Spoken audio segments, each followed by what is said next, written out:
Well, just as the buds are beginning to blossom here, a special home garden in the northern suburbs is fueling new life for both the animals and for the woman who tends it. Erin Ivory is joining us now with that story. Erin. Hi there, guys. Yeah, gardens, they definitely have the power to kind of nourish our souls. And in the case of Jane Fulton Ault, it turned out to be the one thing that brought hers back after losing her beloved husband.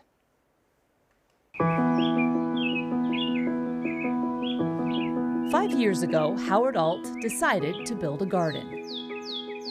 Not just any garden, but one packed full of native plants, flowers, and shrubs that would nourish insects, birds, and everything in between. He was here in the garden nonstop, and he loved it. He just loved it. He plotted, planted, and poured everything he had into it.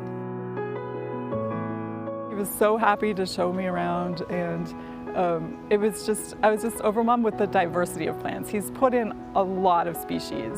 As Howard's passion for native gardens grew, so did his wife's concern about the project now wrapping 2 streets, an eclectic array of native flora and fauna. And I said, Howard, who's going to take care of this garden when you're gone? You know, like, what are you doing? And he just smiled at me.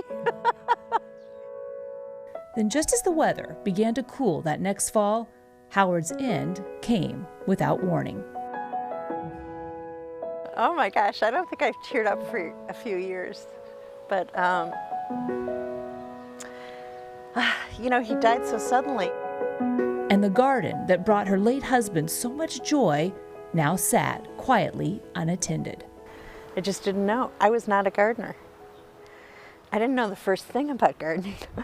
Shrouded in that cloud of darkness, Jane picked up her camera and found light in the most unlikely place, a single blossom.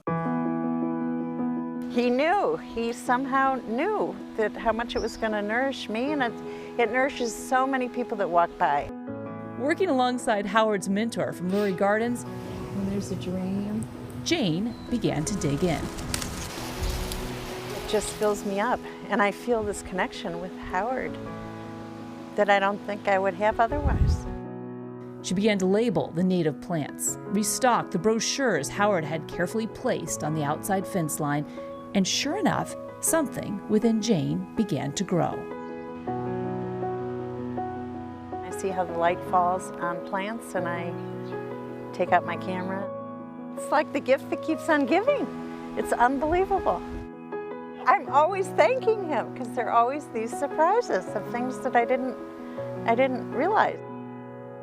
We're in an insect apocalypse right now, and it's incredible to have these plants that are really hosting specific species of amazing native insects that really need a habitat. Jane named the garden Howard's End.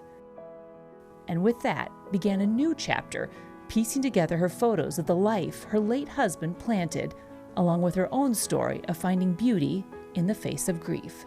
I mean, the garden, it's like a teacher, you know, if you're paying attention.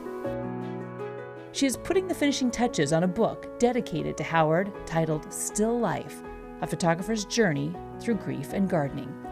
I am so in love. I'm so in love with the garden. The whole world sort of, it dissipates.